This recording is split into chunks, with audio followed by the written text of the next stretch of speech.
stockage, il y avait une dernière news, je crois que c'est Romain, tu voulais m'en parler. Bah, oui, c'est un sujet que Kevin et moi Donc, on a dit nous pourquoi, intéresse. Ouais. du Et son coup, parachute. M365 a un parachute maintenant.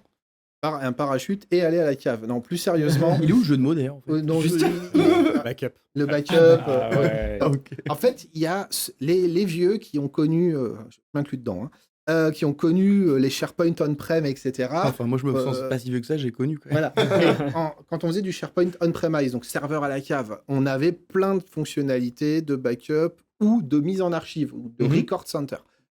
Aujourd'hui, en M365, il y en a, mais elles sont moins faciles d'accès. On passe plus avec des éditeurs tiers. C'est plus compliqué. Microsoft, quand on lui demande un backup, tous ceux qui ont essayé, ils ont vu quelle galère que c'est. Donc aujourd'hui, des éditeurs tiers proposent des solutions qui exploitent un peu le truc et qui passent par-dessus. Donc la grosse annonce, qui je trouve a été vraiment passée à la Backup, trappe. c'est j'ai toutes mes Voilà. données Office et j'ai quelque part sauvegarde. une C'est sauvegarde. ça. Backup, c'est du backup granulaire sur lequel tu as la main et que tu remontes comme tu veux. Enfin, je raccourcis très vite. Ouais. Et moi, celui qui m'intéresse plus, c'est Archive. Parce que moi, quelque chose qui me gêne beaucoup, c'est que les entreprises ont fait, le cloud, c'est illimité. On garde 10 ans, 15 ans de données, voire 20 ans de données dans le cloud. Et puis après, les utilisateurs, dès que je recherche un truc, c'est le bazar, je trouve rien. Bah oui, tu trouves que des vieux trucs.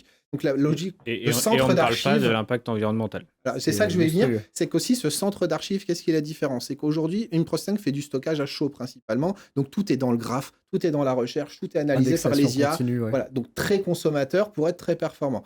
La partie archive, c'est comme quand vous devez descendre à la cave aux archives, chercher des infos, ça se trouve facilement, ça demande juste un chouï d'effort en plus, mais du coup, c'est pas indexé pareil, c'est pas recherché pareil, et ça, oui, pour moi, je vois le côté déjà pratique Donc dans les l'annonce, moteurs c'est de recherche. Microsoft et les Oui, j'allais archives dire, sur ouais. Microsoft Ouais. 365. C'est ça, C'est c'est ce que ça. je Voilà. résume. Nativement. Et Nativement. les deux solutions, ce qu'elles ont d'intéressant, c'est qu'elles vont pas perturber l'écosystème parce qu'elles sont déjà prévues donc il y a un socle qui est sur la partie technique, on n'y revient pas, mais qu'ils ont une partie native vendue donc pour faire du backup et l'autre pour faire de l'archive, et en parallèle, l'ouverture et la connexion à toutes les API de tous les revendeurs et de toutes les solutions qui existent. Ouais. Donc en fait, aujourd'hui, un des 2-3 revendeurs majeurs, en fait, il a juste à un peu s'adapter pour être très compatible avec son modèle, sauf qu'en plus, il sera compliant. C'est-à-dire, c'est pas juste je fais du backup en Soum ou en Shadow. Non, je suis vraiment une solution approuvée Microsoft compatible backup, approuvée Microsoft Archive, et ça, c'est super cool.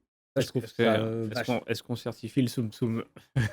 Et ça, je trouve ça Je suis pas sûr super- de ça. Moi j'ai vraiment du mal à genre. Je vous sens genre archi, genre, waouh, c'est une dinguerie.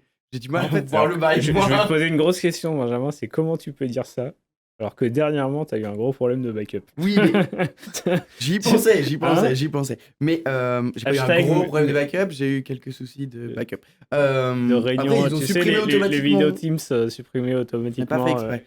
Enfin, c'est pas de ma faute, au final. Je te montrerai. Mais en fait, à quoi ça va ressembler? Comment c'est pas. Enfin, je sais que c'est pas palpable, mais Alors, c'est si, quoi? l'archive C'est va être un point palpable. zip Non, comme- le archive, c'est un site. En fait, Ah, d'accord. c'est un site. Alors, je vulgarise très fortement. La partie backup, bon, il y a aussi un site interface pour aller fouiller dedans. Ok. La partie archive, c'est un site, sauf que tu vas pas avoir tes super listes avec ton super Non, recherche j'imagine, instantanée. ouais, ok. C'est plutôt penser autrement, au sens où tu sais ce que tu viens chercher dans les Et archives. il y a quoi? Il peut y avoir quoi Tout, dedans? tout. Donc, Tes c'est toi mails, c'est toi qui décides, en fait. tes mails, Tes tes. documents, Genre, tes regarde, mails, chez tes nous, par conversations. exemple, tu as des projets sur lesquels tu as travaillé il y a 5 ans, 6 ans, tu Ah oui, vois. j'en ai encore, ouais, 2016. À par exemple. archiver. Tu vois, ils sont importants parce que tu veux pas les jeter, les supprimer. Mais Ce qui est fou pour quand même, autant- les gars, c'est dans Azure, on sait faire de la réplication sur du multiplac, etc. C'est un peu la base du cloud. Comment ça se fait que ça n'existait pas nativement? Alors, c'est pas que ça n'existe pas, c'est qu'en temps réel, tout est sauvegardé, backupé en temps réel, en permanence.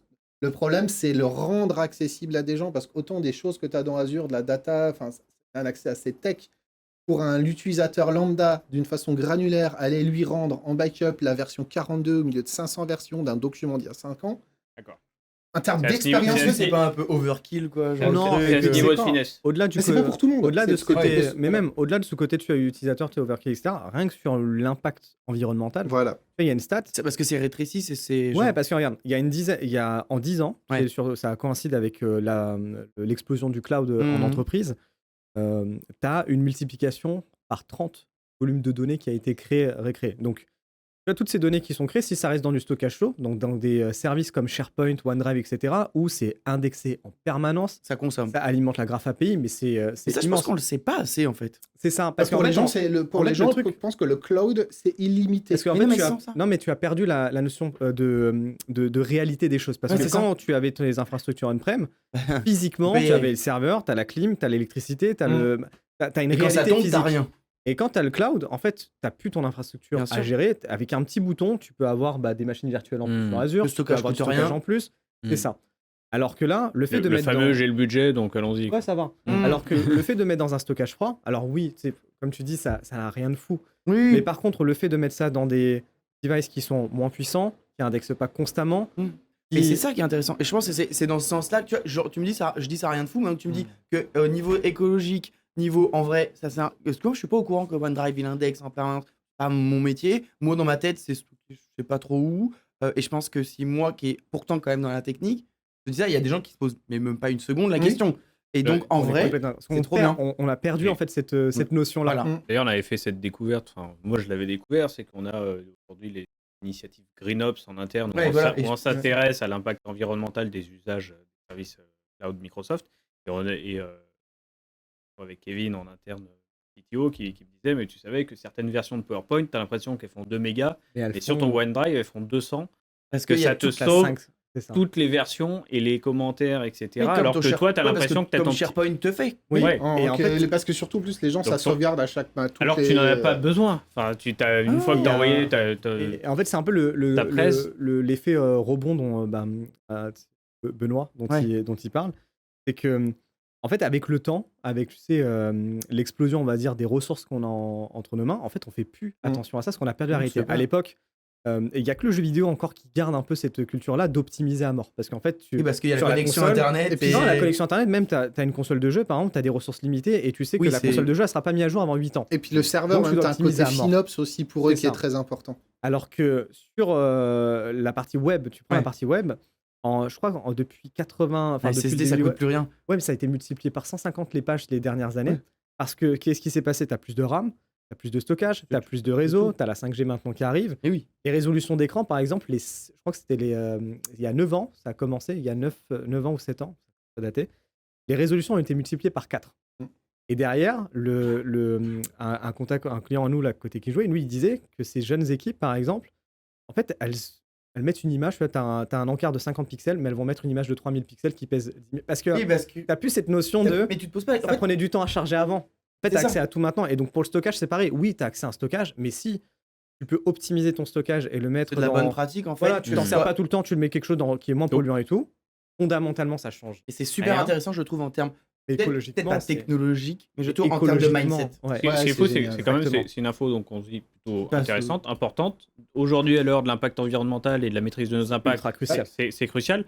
Et c'est vrai que moi, j'ai pas retenu ça de l'Inspire. Tu m'en Bah, tu ah bah, m'en as en parlé. fait, ça a été annoncé, toujours le mot en soum, très discret, et ça a été écrasé. Mais sur le green, pour donner un chiffre très simple, aujourd'hui, dans le monde du cloud au stockage à chaud, une des questions qu'on se pose en éco-conception, c'est la durée de stockage quand on fait de la dématérialisation. Pourquoi? Parce qu'un process qui prend moins d'un quart d'heure de traitement et de lecture est toujours plus rentable que la version papier. Voilà.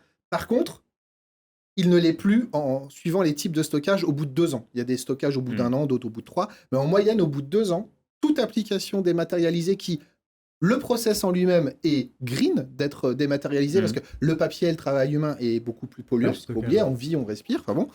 Et par contre, le stockage réduit à néant quasiment tous les efforts des démarches GreenOps de dématérialisation parce qu'on ne fait pas l'archivage, on ne fait pas le backup. Et donc, quand on stocke au bout de 2 ans des données de formulaire qui à chaud, eh ben, tu viens juste d'éclater au sol ta démarche GreenOps. Alors que là, avec ce qui sort, eh ben, c'est un super complément parce que toutes les démarches de dématérialisation, tu proposes de les associer avec une logique d'archive et là, tu as une super démarche Ce sera automatique. écologique. Et du coup, À configurer. À configurer.